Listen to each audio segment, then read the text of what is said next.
সুমন ভাই, আপনার মোটরসাইকেলের তেল কি শেষ হয়ে গেছে? তেল ফুরে গেছে মানে সকাল সকাল 5 লিটার তেল ভরেছে, আবার কয় তেল ফুরে গেছে। ও, তাহলে কি আপনি আমাকে ফলো করতেছেন? আমি যে আপনাকে ফলো করি এটা আপনি বুঝতে পারেন? বুঝি, আমি সবই বুঝি। সবই বুঝেন, কিন্তু আমার মনের ব্যাপারটাই বুঝেন না। কালকে কিন্তু শুক্রবার, একটু তাড়াতাড়ি আইসেন। আপনার জন্য সামনে 2টা সিট বাইকা দিছি। কিরে মা, এত তাড়াহুড়ো করে বুঝিতেছিস? জি আব্বা, একটু শাহিন স্যারদের বাড়িতে যাইতেছি, টেলিভিশন দেখবো। ওই যে শুক্রবারের বাংলা ছায়াছবি। শাহিন হলো মাস্টার মানুষ, মুলা পয়লা ওর বাড়িতে যেমন লেখাপড়া শিখি। কি যে দিনকাল পড়ছে কিছুই বুঝি না। আরে ভাই, মাঝখানে বসছিস কে?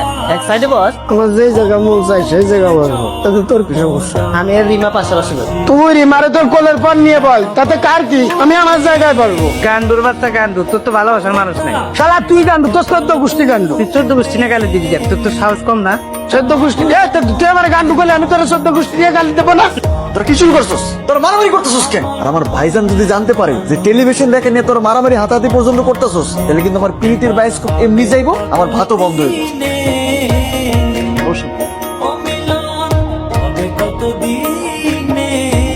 বয়স 40 পেরিয়েছে সেই কবে, তথাপি আজও কেহ পিতা পিতা বলে বুকে এসে ঝাঁপিয়ে পড়েনি। আমি একজন সম্মানীয় বাংলার শিক্ষক, বিবাহটা বড় জরুরি। আরে ভাই, আমরা ছোট ভাই, এই যে একটা শয়তান আবার ঘরে তুলছে হলো টেলিভিশন। ওরে বাবা, নাম রাখছে আবার পীড়িতের বায়োস্কোপ। তোমার বড় ভাই দেখলাম আমার ইজ্জত দেয়, আর তুমি আমার বেজ্জতি করলা। আমিও কিন্তু কম শিয়ানো না, আমিও দেখে নিবি। ঘটক কাকা, আপনার সাথে তো শয়তানি করলাম। কিরে মা, চল আমার লগে ভিতরে চল, তোর একটা চমক দাও। কি চমক আব্বা? আহা, গেলেই তো বুঝি, চল না। এই দেখ তোর জন্য কি নিয়ে আইছি। তুই যে মানুষের বাসায় যায় টেলিভিশনে ছবি দেখছ না, আমার না একদম পছন্দ হয় না, খুব মেজাজ গরম হইতো। তাই ভাবলাম যে নিজে একটা টেলিভিশন কিনে নিয়ে তুই খুশি হস নিবা? আব্বা, খুশি হয়েছি, কিন্তু টেলিভিশন কি একলা দেখার জিনিস বলেন? টেলিভিশন দেখতে হয় অনেক মানুষজন মিলে একসাথে। আপনি একটা কাজ করেন, আপনি টেলিভিশন যা ফেরত দিয়ে আসেন, আমি শাহিন স্যারের বাড়িতে যাই দেখবো।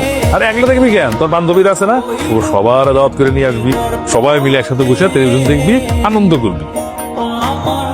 আপনি আমার ডাকছেন, এটা শুনে আমি খুশি হয়েছি। এত খুশি হওয়ার কিছু নাই, আপনাদের বাড়িতে আমার টেলিভিশন দেখতে যাওয়া হবে না।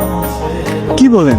আপনি তো খুব ভালো করে জানেন এই টেলিভিশন আমি আপনার জন্য কিনছি। আপনি যেদিন থেকে বলছেন সালমান শাহ শাবনূরের সিনেমা আপনার পছন্দ, সেদিনই আমার ভাইরে দিয়ে রাজি করায় তারপর আমি টেলিভিশন কিনছি।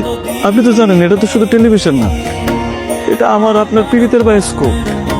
আপনি যখন সালমান শাহ শাবনূরের সিনেমা দেখে হাসেন, তখন তো আমি আপনারে দেখি, আর যখন কাঁদেন তখন তো আমিও কাঁদি। আপনি দেখেন না, আমি সালমান শাহের মতো হওয়ার চেষ্টা করি, যাতে নক্ষটায় সানগ্লাস পরি, সবকিছু তো আপনার জন্য। এত কথা তো বলতে বলি নাই আপনারে। আব্বা আমার জন্য টেলিভিশন কিনছে, সে বলছে আপনাদের বাড়িতে যেন আর টেলিভিশন দেখতে না যায়। কিরে হইছে তোর? আসতেছে। চল বাড়ি যাবো। থাকেন কিছুক্ষণ। আর সব রক্ত ফক্ত দিয়ে চিঠি লিখা কোনো লাভ হবে না। রিমা, ও আসল রক্তে দিয়ে চিঠি লেখে না, মুরগি রক্তে দিয়ে লেখে। আমারটা আসল, অরিজিনাল লাভ।